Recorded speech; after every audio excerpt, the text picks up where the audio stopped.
¿Qué tal? ¿Cómo están? Mucho gusto en volver a estar con ustedes de esta manera. Es un privilegio volver a estar aquí para compartir la palabra de Dios con ustedes. Reciban las bendiciones del Señor y vayamos directo a la enseñanza. Que Dios nos ayude. Vamos a hacer una pequeña oración. Padre, en este día te pedimos que seas tú nuestro guía, que seas tú nuestro hacedor de palabra, no nuestra boca. Que callemos, Señor, palabras de hombre y que sea tu palabra y que seas tú guiándonos, Señor, así como hacías con tus siervos. Que tus palabras sean en nuestras bocas para poder compartir lo que tú quieres para tu pueblo. Enséñanos, Señor, recibimos de ti tu palabra, abrimos nuestro corazón para recibirte. Te pedimos que sea tu espíritu ayudándonos cada día para hacer esta obra que tú has decidido hacer con nosotros en tu gran misericordia. Siervos somos y a ti servimos, Señor. Te agradecemos, Padre, que tengas misericordia de nosotros y que nos hables a través de tu palabra, de tu enseñanza, de tu voz, de tu espíritu perfecto. Gracias, Padre. Te lo rogamos en nombre de nuestro Señor Jesús. Amén. Pues entremos directo, mis hermanos. Quiero compartir lo que Dios ha puesto en mi corazón delante de ustedes, porque pues sabemos que estamos preparándonos para el regreso, así se llama el tema, preparándonos para el regreso, pero para conocer nuestro fundamento verdadero. Primeramente quiero compartirles en la palabra de Dios, en el libro de Oseas, capítulo 6, versículos del 1 al 3, dice la palabra de Dios: Venid y volvamos a Jehová, porque Él arrebató y nos curará, hirió y nos vendará. Nos dará vida después de 2 días, y en el tercer día nos resucitará, y viviremos delante de Él, y conoceremos y proseguiremos en conocer a Jehová, como el alba está dispuesta a su salida, y vendrá a nosotros como la lluvia tardía y temprana. Sabemos que estamos en una situación de que hay mucha impaciencia, incluso por regresar nuevamente a nuestras actividades normales, también en las congregaciones. A veces hay ya desesperación, pero pues nosotros sabemos que solamente Dios tiene los tiempos en regla. Él es el que es el dueño de todo y Él tiene los tiempos perfectos para nuestros tiempos de reunión. Esperemos con paciencia la decisión del Señor y tengamos en cuenta que Él es el que tiene todo dispuesto en su momento adecuado. Él es perfecto y así podemos tener paz para esperar pacientemente. Sabemos que incluso nos estamos acercando ya al semáforo verde, porque las mismas autoridades han dicho que incluso se han sorprendido y dicen ellos que no se explican cómo es posible que no hayamos tenido una tercera ola como estaba sucediendo en otros países. Sin embargo, nosotros sí sabemos, ¿verdad? Nosotros sí sabemos por qué. Porque muchos hemos rogado al Señor que tenga misericordia de este país, para que el Señor tenga a bien bajar este contagio que se ha expandido en todo el mundo, pero muchos de ellos no lo quieren reconocer. Sin embargo, nosotros sí lo reconocemos, sabemos que Dios escucha las oraciones como dice su palabra. Pero pues nosotros seguimos haciendo ruegos para que el Señor siga haciendo misericordia en nuestro país. Pero también es necesario que volvamos todos listos, preparados y con un corazón dispuesto a seguir aprendiendo. No solamente querer recibir del Señor, sino también buscar su palabra y querer seguir recibiendo lo que Él nos quiere enseñar cada día. No solamente los fines de semana, sino cada día en nuestras vidas tenemos esa oportunidad de seguir buscándolo. Sabemos que muchos en este tiempo han padecido y hemos padecido de la enfermedad del COVID. Sin embargo, muchos, incluso he hablado con algunos y me dicen: es que ya no voy a ver la vida como antes.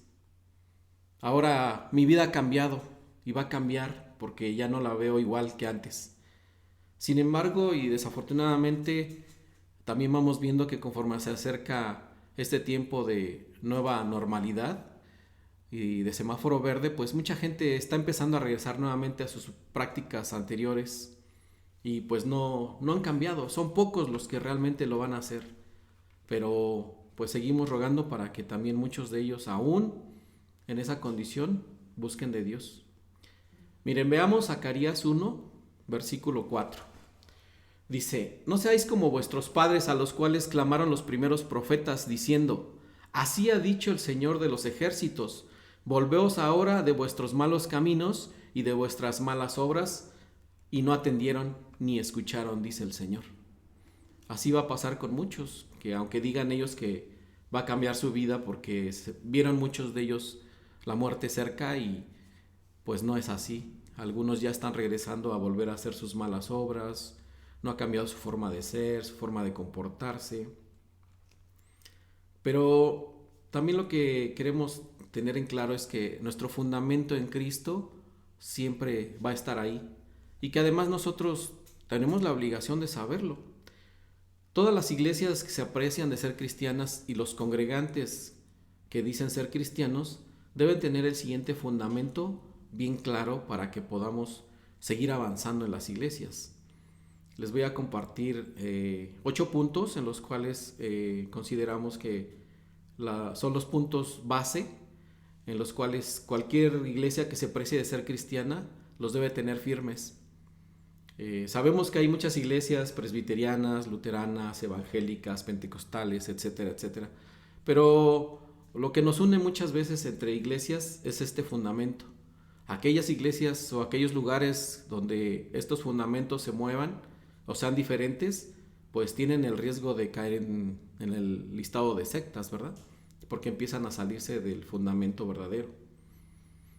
El conocer esto también es obligación de cada congregante, pues no solamente es de los predicadores investigar y compartir la palabra, sino de cada uno de los que la recibe. Lo tenemos que hacer y un ejemplo nos los pone en Hechos 17, del versículo 10 al 11, donde nos menciona que los habitantes de Berea dice que recibían la palabra con prontitud, pero la escudriñaban cada día, por su propia iniciativa, para ellos profundizar en ella, y dice que era para ver si estas cosas eran así como se les compartía. Y menciona incluso en el versículo 12 que por esta acción muchos creían. Entonces necesitamos ser como los de Berea, tener este fundamento y seguir escudriñando la palabra de Dios todos los días, no solamente un día a la semana. Todos los días, cuando tú de verdad entregas tu vida al Señor, todos los días buscas de Él, porque todos los días le fallas y todos los días quieres saber más de Él y cómo hacer que tu vida cambie con la palabra del Señor. Pues vayamos directo al punto número 1. Punto número 1 dice la inspiración divina de la Escritura.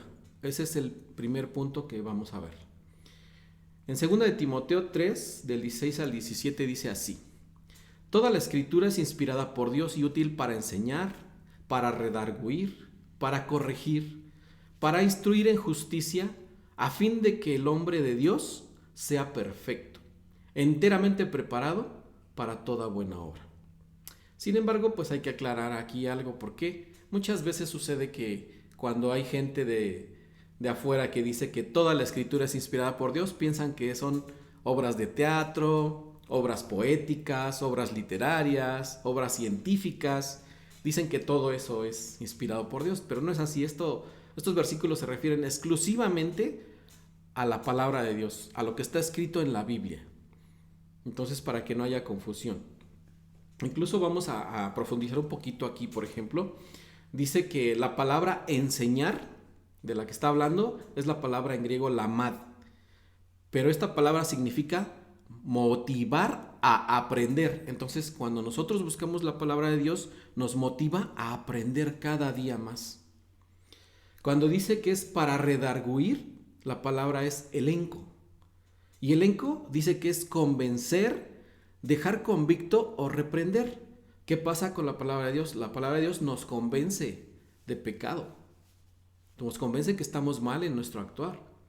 Nos deja convictos, pero no se refiere a encerrados o encarcelados. Se refiere a que nos deja cautivos, porque nos deja pasmados en que nos descubre. ¿Sí? Y por ejemplo, la palabra que viene en Efesios 5, 13 al 14, nos da lo siguiente y dice: mas todas las cosas, cuando son puestas en evidencia por la luz, son hechas manifiestas, porque la luz es lo que manifiesta todo, por lo cual dice, despiértate tú que duermes, y levántate de los muertos, y te alumbrará Cristo. Esto nos explica perfectamente que nos descubre su palabra, nos abre el corazón, nos abre la mente y Él nos puede leer. Somos cartas abiertas delante de Él. Cuando la palabra dice que es para corregir, la palabra en griego es epanotosis, que significa restaurar a un estado correcto, refiriéndose a que sirve para mejorar la vida y el carácter. Y de hecho es así. El Señor transforma tu carácter, lo moldea, no lo cambia, lo moldea y lo usa como tú lo tienes. Tenemos personas o somos personas a veces de un carácter fuerte, de un carácter pasivo, de un carácter dócil.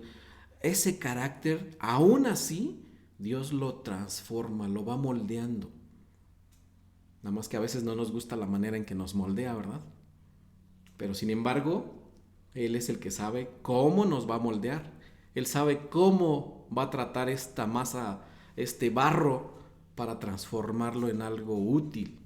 Entonces dejemos que eso suceda. A partir de la palabra, pues ella nos va a hacer cambiar esto. Dice que nos transforma y nos cambia. Haciendo, dice que llevar a bien o en recto nuestro carácter. Entonces también dejémonos que Dios haga esto con nuestras vidas, que nos va a transformar. Dice que también su palabra dice que es para instruir en justicia.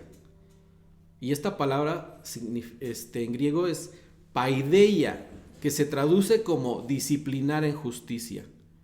Entonces Él nos va a enseñar, pero las cosas que son justas, no las que creemos que nos parecen bien, no. Él nos va a llevar precisamente a entender cuáles son las justas, porque es bajo su justicia, no la nuestra. Sigamos adelante. En 2 de Pedro 1, del versículo 19 al 21, dice así: tenemos también la palabra profética más segura, a la cual hacéis bien en estar atentos como a una antorcha que alumbra en lugar oscuro, hasta que el día esclarezca y el lucero de la mañana salga en vuestros corazones, entendiendo primero esto, que ninguna profecía de la Escritura es interpretación privada, porque nunca la profecía fue traída por voluntad humana, sino que los santos hombres de Dios hablaron siendo inspirados por el Espíritu Santo. Por eso muchas veces la gente dice, pero lo escribieron hombres. Sí, pero aquí está la aclaración. Fueron inspirados por el Espíritu. No fue de su propia mente. Entonces, eso lo debemos de tener muy claro, que por eso la palabra de Dios es inspirada por Él. Incluso en Mateo 4, versículo 4, podemos ver que Jesús mismo, nuestro Señor, les respondía y les dijo: escrito está, no solo de pan vivirá el hombre, sino de toda palabra que sale de la boca de Dios, cuando se lo dice al mismísimo enemigo. Entonces, aún la palabra nos ayuda a salir de las situaciones que estamos, porque también el enemigo pues las va a ocupar, incluso va a tratar de transgiversar la palabra de Dios para hacernos caer. Entonces, por eso es que la intención de este fundamento, que nosotros lo debemos de tener bien claro. Incluso en muchas ocasiones vemos que la palabra de Dios dice así, que Dios le da instrucciones a los hombres para que la escriban. Entonces no se les ocurrió a ellos, ni ellos tuvieron la iniciativa de empezarlo a hacer. Dios les da la instrucción. Miren, lo podemos ver, por ejemplo, a Moisés en Éxodo 34, 27. Dice: y el Señor dijo a Moisés: escribe tú estas palabras, porque conforme a estas palabras he hecho pacto contigo y con Israel. En Isaías 8, versículo 1, me dijo el Señor: toma una tabla grande y escribe en ella con caracteres legibles, tocante a Maher Salal Hasbaz. Y en el capítulo 30, versículo 8, dice: ve pues ahora y escribe esta visión en una tabla delante de ellos y regístrala en un libro para que quede hasta el día postrero, eternamente y para siempre. Entonces vemos que no fue ocurrencia de los hombres hacerlo, fue instrucción del Señor. En Jeremías 30, versículo 2 dice: palabra del Señor vino a Jeremías diciendo: así habló el Señor Dios de Israel, diciendo: escríbete en un libro todas las palabras que te he hablado. Entonces, ¿quién dio la instrucción? Claro, el Señor. En Ezequiel 37:16 dice: hijo de hombre, toma un palo y escribe en él para Judá y para los hijos de Israel, sus compañeros. Toma después otro palo y escribe en él para José, palo de Efraín, y para toda la casa de Israel, sus compañeros. ¿Sí? Incluso podemos ver que el apóstol Juan, cuando tuvo ese encuentro y ese mostrarle el cielo, Dios, y todo lo que estaba ahí, cómo se lo explicaban, también le dice en Apocalipsis 1, versículos 11 al 12: yo estaba en el Espíritu en el día del Señor, y oí detrás de mí una gran voz de trompeta que decía: yo soy el Alfa y el Omega, y el primero y el último. Escribe en un libro lo que ves, y envíalo a las 7 iglesias que están en Asia, a Éfeso, a Esmirna, a Pérgamo, a Tiatira, a Sardis, a Filadelfia y la Odisea.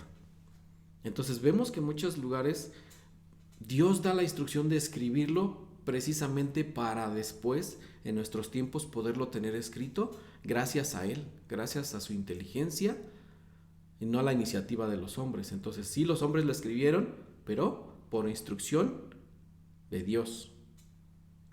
Entonces, para que quede muy claro. Entonces, pues vamos a seguir adelante. Dice la palabra de Dios que en Gálatas nos exhorta y nos dice así. Gálatas 5, 16 al 17. Digo pues, andad en el Espíritu y no satisfagáis los deseos de la carne, porque el deseo de la carne es contra el Espíritu y el Espíritu es contra la carne. Y estos se oponen entre sí para que no hagas lo que queréis. Entonces, muchas veces lo que queremos no es lo bueno, no es lo mejor. Tenemos que buscar la dirección de Dios. Y hay veces que también queremos solamente satisfacer nuestras necesidades carnales, nuestros deseos de los ojos, ¿sí? Querernos adaptar al mundo, pero eso no es correcto. Hemos visto que lo mejor es seguir el consejo de Dios. Incluso en la parte de Hebreos 4:12 dice: porque la palabra de Dios es viva y eficaz. O sea que hasta hoy sigue vigente, esa no se acaba. Cualquier otro libro del que usted me diga, de matemáticas, de ciencias, van a pasar los años, así como los teléfonos, exactamente, también son obsoletos. Pero la palabra de Dios, después de estos más de 2000 años, sigue vigente. Por eso es que sigue viva y aparte sigue siendo eficaz. ¿Sí? Dice que la palabra de Dios es como toda espada de 2 filos y penetra hasta partir el alma y el espíritu, las coyunturas y los tuétanos, y discierne los pensamientos y las intenciones del corazón. Pero sí, me llamó un poco la atención esta palabra de que separa, dice, separa el alma y el espíritu. Pero esta palabra es una palabra que dice que en griego es merismos y significa separar, no partir a la mitad, es separar. Entonces separa el alma del espíritu, y como vimos en el versículo anterior, donde el espíritu combate con la carne. Entonces es lo que hace, separa el alma y el espíritu para tratar por separado a cada uno. Nos trata precisamente las partes que a veces no nos gustan, que es en nuestros sentimientos. Y el espíritu pues nos redarguye, por supuesto. Entonces la palabra de Dios es tan eficaz como dice ahí. Entonces es parte de lo que tenemos como punto número 1. Punto número 2. El nacimiento virginal de Cristo. Y esto lo podemos ver incluso antes de que sucediera de una manera profética. Está escrito en el libro de Isaías, capítulo 7, versículo 14. Y dice así: por tanto el Señor mismo os dará señal. He aquí la Virgen concebirá y dará a luz un hijo, y llamará su nombre Emmanuel. Y muchos de nosotros ya sabemos qué significa, ¿verdad? En Lucas 1:34 al 35 dice así: entonces María dijo al ángel: ¿y cómo será esto? Pues no conozco varón. Respondiendo el ángel le dijo: el Espíritu Santo vendrá sobre ti, y el poder del Altísimo te cubrirá con su sombra. Por lo cual también el santo ser que nacerá será llamado Hijo de Dios. Y lo confirma una vez más en Mateo 1, del versículo 22 al 23. Dice que todo esto aconteció para que se cumpliese lo dicho por el Señor por medio del profeta, que ya lo habíamos visto en Isaías, cuando dijo: He aquí una virgen concebirá y dará a luz un hijo. Y llamará su nombre Emmanuel, que traducido es Dios con nosotros, ¿verdad?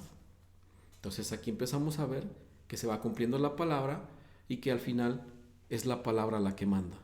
Y que esto es precisamente un testimonio de que Jesús fue concebido virginalmente. Dios incluso no necesita ayuda para dar vida. Él y su palabra por sí solos son capaces de dar vida.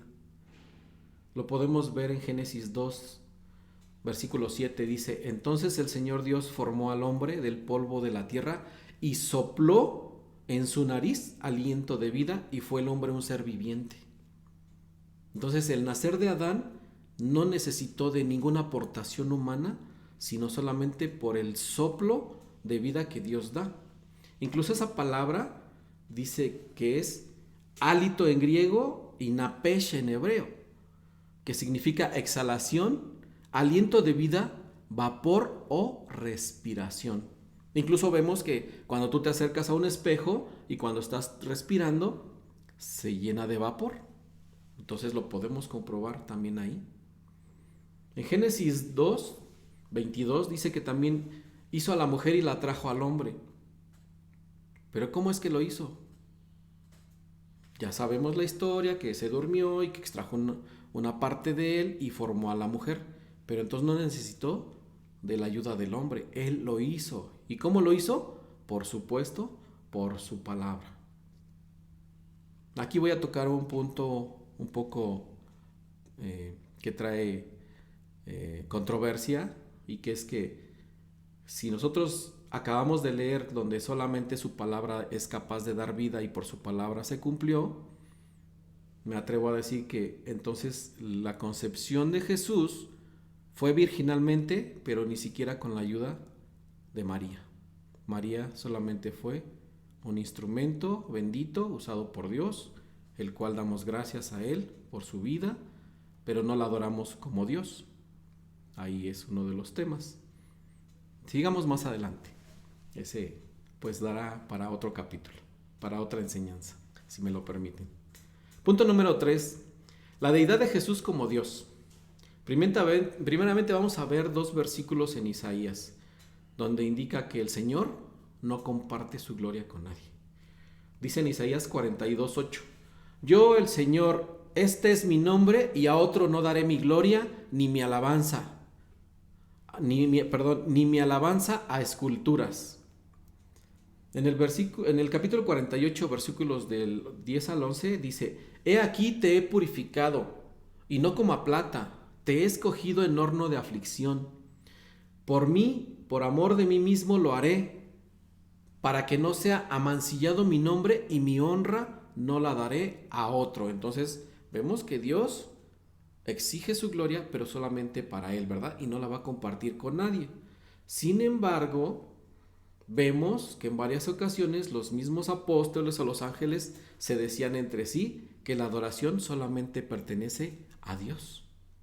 Y en Apocalipsis 19:10 dice: Y el ángel me dijo: Escribe, bienaventurados los que son llamados a la cena de las bodas del Cordero.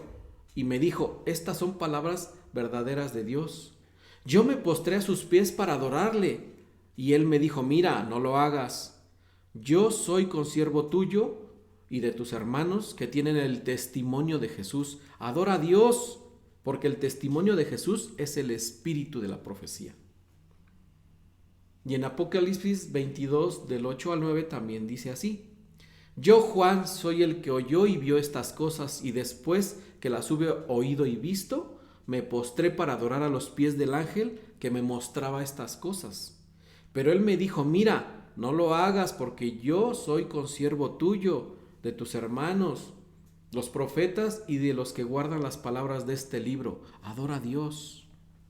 En Mateo 14 30 al 33 vemos el ejemplo de Pedro, cuando están en la barca, cuando viene la tempestad, y dice así: pero al ver el fuerte viento tuvo miedo y comenzando a hundirse dio voces diciendo: Señor, sálvame. Y al momento Jesús extendió la mano, asió de él y le dijo: hombre de poca fe, ¿por qué dudaste? Y cuando ellos subieron en la barca, se calmó el viento, y entonces los que estaban en la barca vinieron y le adoraron, diciendo: verdaderamente eres hijo de Dios. Jesús permitió la adoración porque él la merecía también. Entonces, aquí se empieza a aclarar esa parte donde el Señor dice que en Isaías no comparte su gloria, pero resulta que entonces, ¿por qué con Jesús sí? Porque era el mismo Dios. Entonces, sigamos adelante. En Mateo 28, versículos del 8 al 10 dice: entonces ellas, las mujeres que habían ido a buscar el sepulcro al Señor, saliendo del sepulcro con temor y gran gozo, fueron corriendo a dar las nuevas a sus discípulos. Mientras iban a dar las nuevas a los discípulos, he aquí Jesús les salió al encuentro diciendo: salve. Y ellas, acercándose, abrazaron sus pies y le adoraron. Y él también lo permitió. ¿Por qué? Porque él es Dios también. ¿Sí? Incluso vemos que la palabra adoración tiene varios vocablos. Uno de ellos en el hebreo es shahá, y es inclinarse.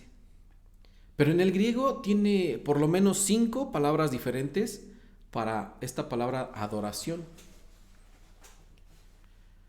Una de ellas es eusebeo, latreou, sebonai o sebo, sebasomai y proscuneo, que esta última es la que habla precisamente de la verdadera adoración a Dios. Una adoración con verdadero arrepentimiento de todo corazón, en humildad y en humillación y con reconocimiento. Ya podremos más adelante, si Dios lo permite, poder hacer un estudio más profundo de estas palabras. Y en la profecía de Isaías 45, del versículos 22 al 23, dice: por mí mismo hice juramento, de mi boca salió palabra en justicia, y no será revocada, que a mí se doblará toda rodilla y jurará toda lengua. Entonces ahí Dios está diciendo que solamente a Él se doblará toda rodilla y toda lengua le confesará. Pero sin embargo, en Filipenses 2, versículos 6 al 11, dice, hablando de Jesús precisamente, dice: el cual, siendo en forma de Dios, no estimó ser igual a Dios como a cosa que aferrarse, sino que se despojó de sí mismo, tomando forma de siervo, hecho semejante a los hombres, y estando en la condición de hombre, se humilló a sí mismo, haciéndose obediente hasta la muerte y muerte de cruz. Por lo cual Dios también le exaltó hasta lo sumo, y le dio un nombre que es sobre todo nombre, para que en el nombre de Jesús se doble toda rodilla de los que están en los cielos y en la tierra y debajo de la tierra, y toda lengua confiese que Jesucristo es el Señor, para gloria de Dios Padre. Entonces, todos aquellos que mencionan que Jesús solamente es un profeta, que solamente es un ángel, que solamente es un enviado, es un mensajero, mil cosas, entonces aquí la misma palabra les aclara que no es así.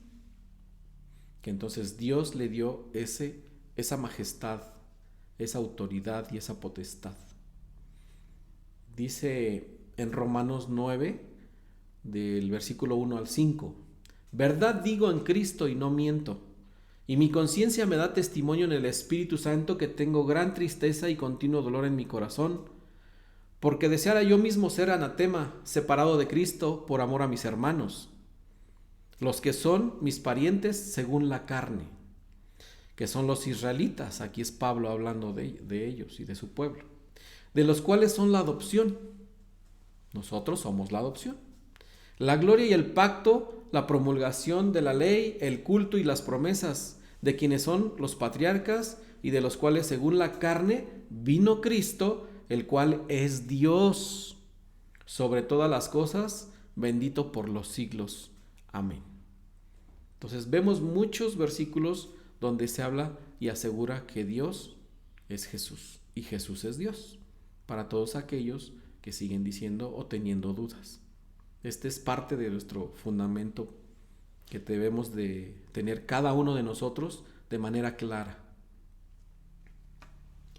Y vamos a ver una cita en Apocalipsis 5, que es también al final de la Biblia y que sigue diciendo que Jesús es Dios. Dice Apocalipsis 5, del 5 al 14.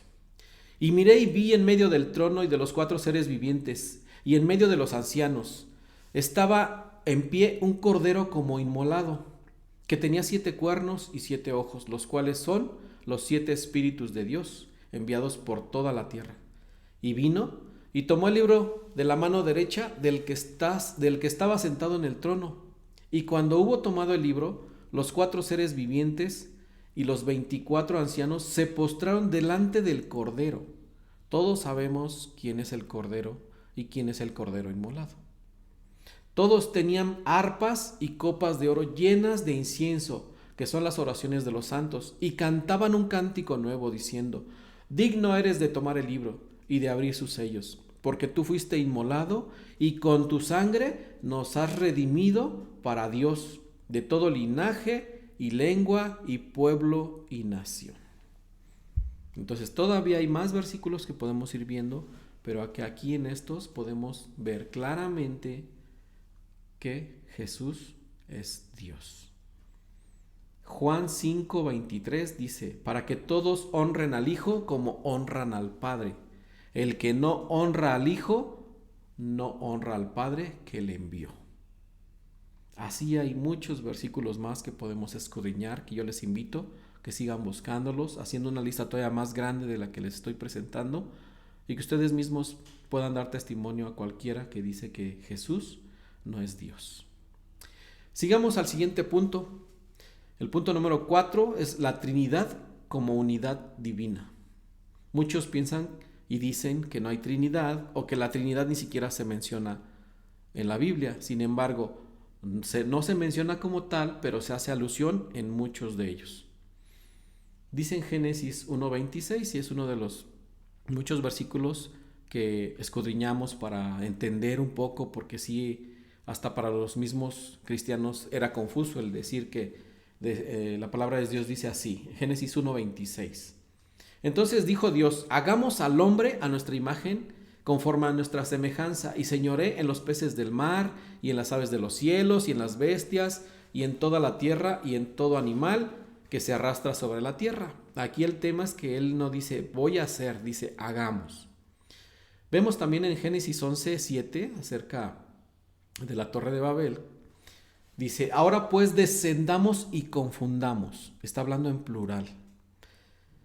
Dice: descendamos y confundamos allí su lengua, para que ninguno entienda el habla de su compañero. Entonces aquí es donde había un poco de confusión, porque no hablaba en singular sino en plural. Entonces la palabra que dice hagamos, confundamos o descendamos está hablando en una palabra que se pronuncia ejad. Esa palabra habla de una unidad compuesta, ¿sí? Dice en Juan 10, capítulo 10, versículo 30. Yo y el Padre uno somos, donde uno también es la palabra ejad, ¿sí? En Marcos 12, versículo 29 dice: Jesús les respondió: el primer mandamiento de todos es: oye Israel, el Señor nuestro Dios, el Señor uno es. Y se los quiero leer en otro idioma que muchos lo conocemos, y dice así: Shema Israel, Adonai Eloheinu, Adonai Echad. Ese Echad es precisamente uno, pero habla de una unidad compuesta. Es como un racimo de uvas, está compuesto de muchas uvas, pero al final es un racimo, ¿sí? Habla precisamente de un Dios todopoderoso, y que muchos, pues incluso para la mente tal vez humana, nos cueste trabajo entender cómo es que sea un Dios en 3 personas diferentes. Pero pues sepamos que es Dios, por si lo han olvidado. Y aparte esta palabra nos ayuda mucho a entender que es una unidad compuesta. Uno de los ejemplos muy simples es también, por ejemplo, si usted toma un átomo de agua, es H2O, pero si le quita cualquiera de los tres elementos, ya deja de ser agua.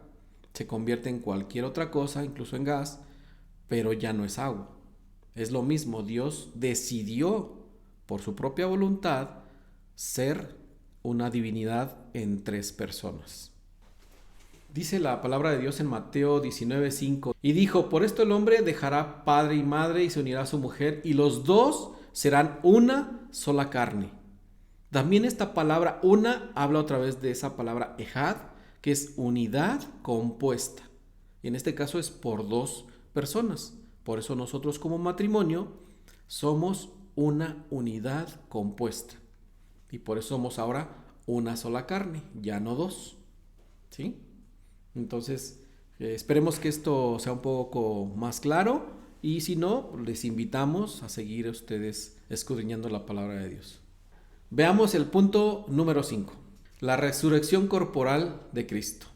En el libro de Jonás, capítulo 1, versículo 17, dice así, pero el Señor tenía preparado un gran pez para que tragase a Jonás, y estuvo Jonás en el vientre del pez 3 días y 3 noches. En Mateo 12, versículos 39 al 40 dice, y él respondió y les dijo, generación mala y adúltera demanda señal, pero señal no le será dada sino la señal del profeta Jonás, porque ellos a fuerzas querían que él les contestara cómo es que hacía esas cosas y que les diera una señal para que les dijera si era Cristo. Entonces él les dijo que les iba a dar solamente la señal de Jonás. Incluso lo vemos que en Juan 2, el versículo 18, dice, y los judíos respondieron y le dijeron, ¿qué señal nos muestras ya que haces esto? Y respondió Jesús, les dijo, destruid este templo y en 3 días lo levantaré. Más adelante en el versículo 21 y 22 lo aclara y dice, mas él hablaba del templo de su cuerpo. Por tanto, cuando resucitó de entre los muertos, sus discípulos se acordaron que había dicho esto y creyeron la escritura y la palabra de Jesús que Jesús les había dicho. Hasta entonces sus mismos discípulos le creyeron a Jesús cuando hablaba de que habría de resucitar al tercer día. Incluso podemos ver más adelante en Juan 20, versículo 15, dice, Jesús le dijo, mujer, ¿por qué lloras? ¿A quién buscas? Y ella pensando que era el hortelano, le dijo, Señor, si tú lo has llevado, dime dónde lo has puesto y yo lo llevaré. Entonces María no lo reconocía, puesto que ya había resucitado y ya se había transformado.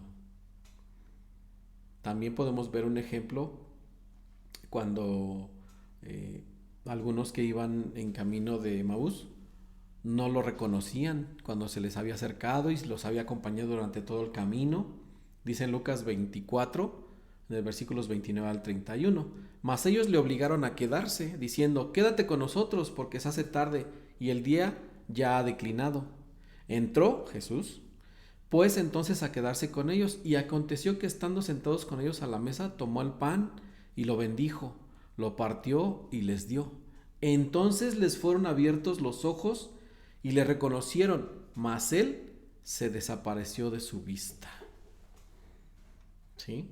Entonces podemos ver que hay muchos más versículos también que hablan de la resurrección de Jesús. Hay uno que habla donde dice que incluso se levantaron algunos de las tumbas y estuvieron por varios días y muchos los vieron. Entonces es una parte de las señales que habla de la resurrección de Jesús. Vamos a ver otro versículo y dice en Mateo 28 del 12 al 15. Y reunidos con los ancianos y habido consejo dieron mucho dinero a los soldados, diciendo, decid vosotros, sus discípulos vinieron de noche y lo hurtaron, estando nosotros dormidos. Y si esto lo oyere el gobernador, nosotros le persuadiremos y os pondremos a salvo. Y ellos, tomando el dinero, hicieron como se les había instruido, y este dicho se ha divulgado entre los judíos hasta el día de hoy. Entonces seguimos viendo que incluso hoy todavía hay mucha gente que se opone y dice que Jesús no es cierto, que es un mito y que no existió, que no resucitó. Y a veces yo le digo a la gente, oigan, y no sé si se han fijado, pero durante muchos años toda la historia se escribía y se decía antes de Cristo y después de Cristo. Nada más que ahora la gente ha querido desaparecer esa parte de aceptando que es Cristo antes y después, y ahora dicen nueva era o nuestra era. Entonces, simplemente porque lo han querido ocultar no quiere decir que no sea verdad. Aquí lo vemos que ellos también pagaron a gente para decir que Dios o Jesús no había resucitado, que es un mito. Y algunos por ahí cuentan que encontraron la tumba de Jesús, pero les digo una cosa, señores, si la encontraron, seguramente la encontraron vacía. Y muchos sabemos eso, que esa tumba la encontraron ustedes vacía. ¿Sí? Sigamos adelante, veamos punto número 6. El punto número 6 dice que es la salvación por gracia. Esto lo podemos ver desde el libro de Romanos, capítulo 9, versículos 25 al 26. Como también en Oseas dice, llamaré pueblo mío al que no era mi pueblo, y a la no amada, amada. Y en el lugar donde se les dijo, vosotros no sois pueblo mío, allí serán llamados hijos del Dios viviente, no por obras. Ya lo empieza a aclarar. En Efesios 2 del 7 al 9 dice, para mostrar en los siglos venideros las abundantes riquezas de su gracia en su bondad para con nosotros en Cristo Jesús. Porque por gracia sois salvos, por medio de la fe, y esto no de vosotros, pues es don de Dios, no por obras, para que nadie se gloríe. Porque hay mucha gente que sigue diciendo que creen en Dios y que son buenas personas y que no hacen nada malo y que ellos creen que al final van a llegar al cielo con Jesús porque no hacen nada malo, pero tampoco hacen simplemente. O sea, no le creen. Ellos creen en Dios, pero no le creen a su palabra. Entonces aquí es que nosotros debemos de tener bien claro que Jesús es el que nos salva por su gracia, no por lo que hagamos o dejemos de hacer. Simplemente es gracia. Entonces lo vamos a ver, dice en Romanos 5, del 10 al 12. Porque si siendo enemigos, fuimos reconciliados con Dios por la muerte de su Hijo, mucho más, estando reconciliados, seremos salvos por su vida. Y no solo esto, sino que también nos gloriamos en Dios por el Señor nuestro Jesucristo. Porque quien hemos recibido ahora la reconciliación, por tanto, como el pecado entró en el mundo por un hombre y por el pecado la muerte, así la muerte pasó a todos los hombres por cuanto todos pecaron. Entonces aquellos que dicen que no hacen cosas malas, de todos modos pecan, porque también mienten, porque también tienen pensamientos no adecuados. A veces piensa la gente que como no hace cosas muy graves como matar, violar, robar, extorsionar, secuestrar, piensan que por no hacer eso ya son personas buenas. Sin embargo, esas actitudes no les salvarán porque la salvación es por gracia. Dice y lo vuelve a confirmar en Efesios 2, 8, capítulo 8, dice, Efesios 2, versículo 8. Porque por gracia sois salvos por medio de la fe, y esto no de vosotros, pues es don de Dios. Entonces es algo que Dios nos da, nos regala por medio de la fe, no por nuestras obras. Las obras después vendrán precisamente como una consecuencia, y dependiendo de qué tipo de obras, por supuesto. Entonces, incluso dice en 1 Juan 4:19, nosotros le amamos a Él porque Él nos amó primero. Él puso todo su amor, toda su misericordia para salvarnos primero. Ni siquiera nosotros tuvimos que buscar la salvación, porque no la hallaríamos y no podríamos lograrla de ninguna manera. Entonces, pues todos conocemos el siguiente versículo, Juan 3:16, y donde nos explica y nos concluye que esa salvación es por misericordia de Él, por gracia y no por obras. Dice Juan 3:16, porque de tal manera amó Dios al mundo que ha dado a su Hijo unigénito, para que todo aquel que en Él cree no se pierda, mas tenga vida eterna, simplemente por la fe, por el creer, no por obras. Punto número 7, la redención solo por la sangre de Cristo. Tengamos ahí en cuenta que la redención es exclusivamente por medio de la sangre de Cristo. A veces se usa la sangre de Cristo como un fetiche, pero no es así. Lamento decirles, y tenemos aquí algunos versículos y hay muchos más, donde demuestra que la sangre de Jesús es para redimirnos ante el Padre, y como lo vimos anteriormente, solamente Él es capaz de darnos vida eterna por su sangre. Porque nunca nadie ha podido ni podrá hacer ni pagar el sacrificio que el Señor hizo por nosotros.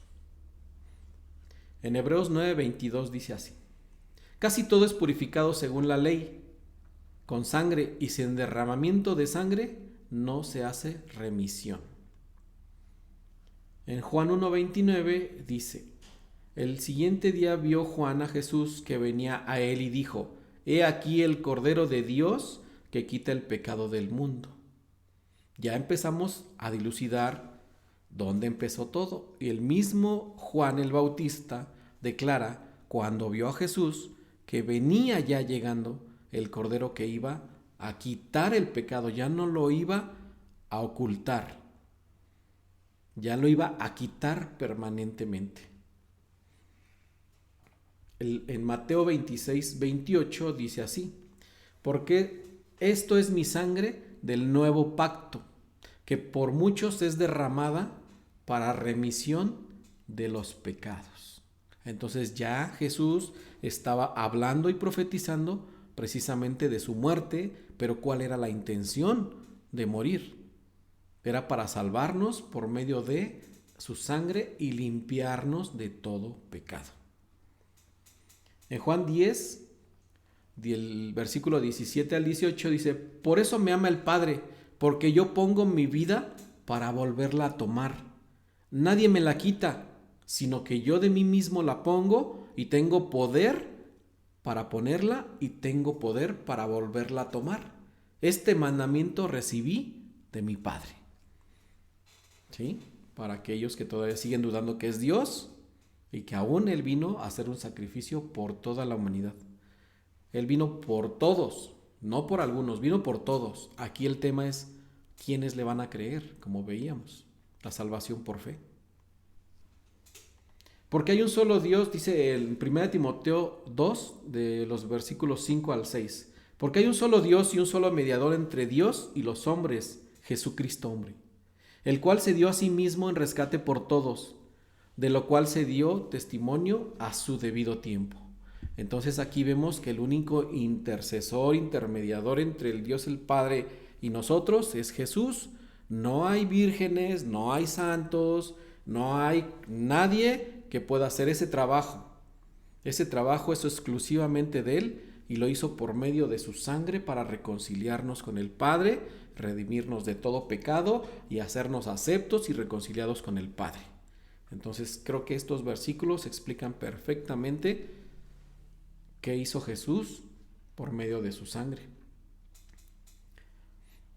Incluso en Juan 14:6 dice: yo soy el camino y la verdad y la vida, y nadie viene al Padre sino por mí. Entonces todo es a través de Jesús. No hay intermediarios, no hay veladoras, no hay cirios, no hay algo que pueda ayudarnos en ese camino más que Jesús y su sangre. Entonces vemos que incluso el Nuevo Testamento habla de un nuevo pacto, Y el nuevo pacto también, por ejemplo, lo describe o lo habla en Hebreos 10, del versículo del 7 al 12, donde dice: Entonces dije, he aquí que vengo, oh Dios, para hacer tu voluntad, como en el rollo del libro está escrito de mí. Diciendo primero, sacrificio y ofrenda y holocaustos y expiaciones por el pecado no quisiste, ni te agradaron, las cuales cosas se ofrecen según la ley anterior, la ley de Moisés. Y diciendo luego, he aquí que vengo, oh Dios, para hacer tu voluntad, quita lo primero para establecer lo último. Y en esta voluntad somos santificados mediante la ofrenda del cuerpo de Jesucristo, hecha una vez para siempre, y ciertamente todo sacerdote está día tras día ministrando y ofreciendo muchas veces los mismos sacrificios, que nunca pueden quitar los pecados. Pero Cristo, habiendo ofrecido una vez para siempre un solo sacrificio por los pecados, se ha sentado a la diestra de Dios. Creo que también esto nos lo explica perfectamente. No hay muchas dudas, no hay mucho que argumentar en contra de lo que está estableciendo y de lo que está escrito. Incluso en Hebreos 7:22 dice así: Por tanto Jesús es hecho fiador de un mejor pacto. Y los otros sacerdotes llegaron a ser muchos, debido a que por la muerte no podían continuar. Mas este, Jesucristo, por cuanto permanece para siempre, tiene un sacerdocio inmutable, por lo cual puede también salvar perpetuamente a los que por él se acercan a Dios, viviendo siempre para interceder por ellos. ¿Ya vieron cómo es nuestro mediador? Porque tal sumo sacerdote nos convenía, santo, inocente, sin mancha, apartado de los pecadores y hecho más sublime que los cielos, que no tiene necesidad cada día, como aquellos sumos sacerdotes, de ofrecer primero sacrificios por sus propios pecados y luego por los del pueblo. Porque esto lo hizo una vez para siempre, ofreciéndose a sí mismo. Porque la ley constituye sumos sacerdotes a débiles hombres, pero la palabra del juramento posterior a la ley, al Hijo, hecho perfecto para siempre.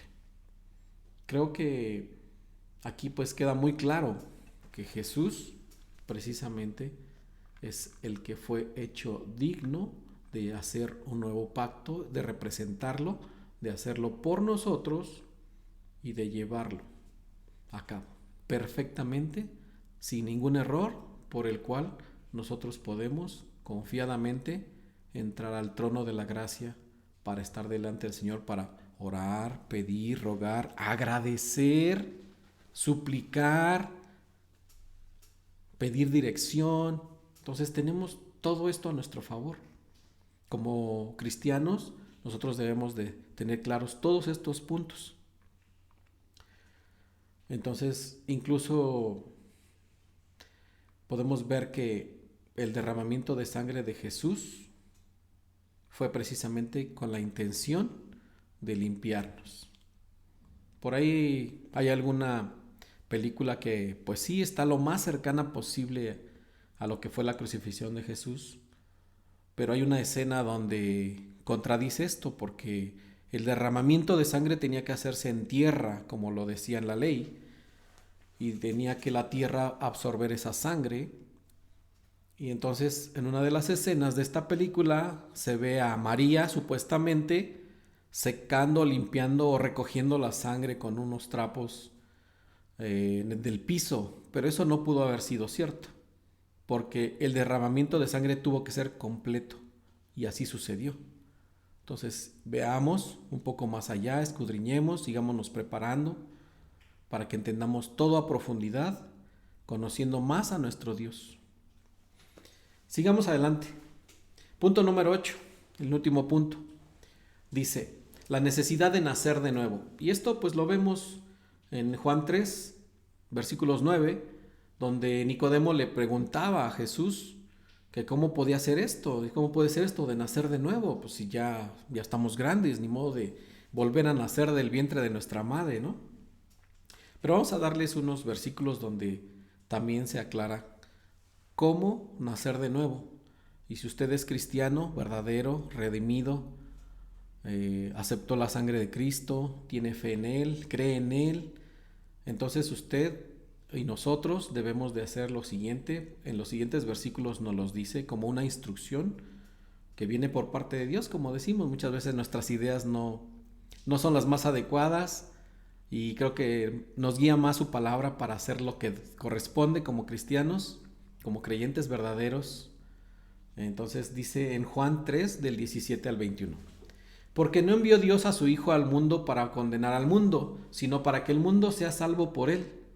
El que en él cree no es condenado, pero el que no cree ya ha sido condenado, porque no ha creído en el nombre del unigénito Hijo de Dios. Y esta es la condenación, que la luz vino al mundo y los hombres amaron más las tinieblas que la luz, porque sus obras eran malas y las querían ocultar, por supuesto. Porque todo aquel que hace lo malo aborrece la luz y no viene a la luz, porque para que sus obras no sean reprendidas. Mas el que practica la verdad viene a la luz, para que sea manifiesto que sus obras son hechas en Dios. Entonces ahí empieza a vislumbrar cómo nos debemos de comportar, haciendo las cosas no a oscuras, no en tinieblas, no escondiendo las cosas, porque si las cosas que hacemos son buenas, a la luz no van a tener ningún prejuicio o perjuicio. Pero también dice que en Marcos 10 cómo debemos de ser. Dice en Marcos 10, versículo 15: de cierto os digo que el que no reciba el reino de Dios como un niño, no entrará en él. Pero también aclara más adelante. Dice en 1 Corintios 14, 24: hermanos, no seáis niños en el modo de pensar. Entonces aquí lo está aclarando, que seamos niños, pero no en el modo de pensar, sino sed niños en la malicia, pero maduros en el modo de pensar. Así son los niños no tienen malicia, hasta que son corrompidos, por supuesto. Entonces tenemos que ser niños en la malicia, olvidando la malicia, no dejándola atrás. Ellos muchas cosas las hacen por verdad, por amor, pero no lo hacen con malicia, hasta, como digo, cuando son corrompidos los niños, desafortunadamente. Como hemos visto, muchos de ellos se los corrompen desde muy temprana edad, pero bueno, la palabra nos está hablando de que deberíamos ser como esa infancia inocente. También nos exhorta en Efesios 4 del 22 al 32, para que también sigamos esta instrucción de Dios para poder seguir siendo de buen testimonio, para que nosotros sigamos siendo testimonio de un nuevo nacer. Sabemos que muchos, cuando nos conocieron tal vez en el tiempo pasado, nos van a criticar y nos van a decir: ay, si yo te conozco como eras, y eras así, hacías esto, hacías lo otro. Yo creo que muchos tendremos esa disyuntiva con las personas que nos conocieron tiempo atrás, pero aquí lo que podemos hacer es decirles: sí, era. También nosotros tenemos un tiempo antes de Cristo y después de Cristo. Entonces ahora les compartimos el después de Cristo, ¿verdad? Entonces sigamos haciéndolo, y también con nuestro andar, con nuestro testimonio. Dice en Efesios 4, 22 al 32: en cuanto a la pasada manera de vivir, despojaos del viejo hombre, que está viciado conforme a los deseos engañosos, y renovaos en el espíritu de vuestra mente, y vestíos del nuevo hombre, creado según Dios en la justicia y santidad de la verdad, por lo cual, desechando la mentira, hablad verdad, cada uno con su prójimo, porque somos miembros los unos de los otros. Y nos dice: airaos, pero no pequéis, no se ponga el sol sobre vuestro enojo, ni deis lugar al diablo. El que hurtaba, no hurte más, sino trabaje, haciendo con sus manos lo que es bueno, para que tenga que compartir con el que padece necesidad. Muchos así son, se quejan que no tienen, pero tampoco quieren trabajar. y a veces quieren que los demás compartan con ellos, pero ellos no se esfuerzan. Entonces nos está incitando a hacer lo bueno y a trabajar también para poder compartir con los que aún no tienen en su momento, ¿verdad? También dice la palabra más adelante en estos mismos versículos, dice, el que hurtaba no hurte más, sino trabaje haciendo con sus manos lo que es bueno, para que tenga que compartir con los que padecen necesidad. Ninguna palabra corrompida salga de vuestra boca, sino la que sea buena para la necesaria edificación, a fin de dar gracia a los oyentes, y no contristéis al Espíritu de Dios, Santo de Dios, con el cual fuisteis sellados para el día de la redención. Quítese de vosotros toda amargura, enojo, ira, gritería y maledicencia y toda malicia. Nos está dando precisamente esas instrucciones. Incluso lo podemos ver también que se repite, si quiere después usted leerlo, en 1 Pedro 3, de versículos del en 1 Pedro 3 al 6. Dice, baste ya el tiempo pasado para haber hecho lo que agrada a los gentiles. Si quiere leer más adelante la cita completa, pero quiero compartirles la palabra de Dios en Gálatas 5:22, donde dice ya después que dejemos todo esto, porque ahora nosotros tenemos que dar frutos de precisamente de lo que ahora somos. Entonces, Gálatas 5:22 al 25 dice, mas el fruto del Espíritu es amor, gozo, paz, paciencia, benignidad, bondad, fe, mansedumbre, templanza, y contra tales cosas no hay ley. O sea que nadie te va a acusar de tener todo esto. Pero los que son de Cristo han crucificado la carne con sus pasiones y deseos. Si vivimos por el Espíritu, andemos por el Espíritu. Mas el fruto del Espíritu, pues son todos estos, ¿verdad? Pero estos los vamos a mostrar en nuestro andar, en nuestro testimonio, en nuestro comportar, en nuestro participar, incluso en las congregaciones. Entonces, pues igual yo veo que el tema, por ejemplo, de Pablo también pues pasó por situaciones y él mismo luchó contra todo esto, porque en Filipenses 3, del versículo 13 al 14 dice, hermanos, yo mismo no pretendo haberlo ya alcanzado, pero una cosa hago, olvidando ciertamente lo que queda atrás y extendiéndome a lo que está delante. Prosigo a la meta, al premio supremo del supremo llamamiento de Dios en Cristo Jesús. Entonces él no se quedaba en las cosas que, pues bueno, ok, nos equivocamos, tuvimos un error, pero pues vamos a dejar atrás, vamos a pedir perdón si es necesario, vamos a limpiar, digamos, esta parte y vamos a proseguir a lo bueno, a lo que sigue adelante. Precisamente como dice aquí, buscando precisamente el que Dios reconozca que nos esforzamos, que tratamos de dejar las cosas que no convenían atrás y que nos hemos esforzado para seguirlas haciendo. Por eso es importante que este fundamento siga en nuestros corazones, para que podamos seguirlo trabajando y cuando regresemos precisamente a nuestros lugares de reunión, lo practiquemos y sigamos creciendo, no estancarnos. Porque quiero leerles una última exhortación que viene precisamente en Hebreos 6, del 11 al 12. Pero deseamos que cada uno de vosotros muestre la misma solicitud hasta el fin, para plena certeza de la esperanza, a fin de que no os hagáis perezosos, sino imitadores de aquellos que por la fe y la paciencia heredan las promesas.